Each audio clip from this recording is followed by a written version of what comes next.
This is the story of Lizzie Rattray. Lizzie Rattray was 18th century Dundee's finest illicit whisky maker, and one morning she stepped out of her house. She was going up the Hilton to see the McDonald's with her latest batch of whisky when an exciseman jumped out at her, a guy called Maesters. Nasty piece of work. Maesters stuck his hand straight up her skirt. Well, underneath her skirt, Lizzie had about 15 full bladders of whisky, and she grabbed the biggest one and she battered him round the head with it until he was lying on the floor, half unconscious. Then she ran up to see the McDonald's and she told them what had happened. The McDonald's sent the boys down and, well, Maesters was never seen again. When Lizzie was in her 70s, she was asked if she would make whisky for the McDonald family wedding. And the morning of the wedding, she stepped out of the house in this humongous skirt and hat, and she looked ridiculous. And the excisemen who'd been lying in wait for her were just falling about laughing.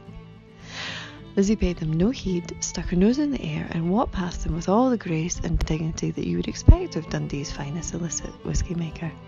She got to the wedding, and as soon as the doors were shut behind her, she lifted off her hat and lifted up her skirts to reveal at least 30 full bladders of her finest whisky, and the party raged in the Hilton for 3 days.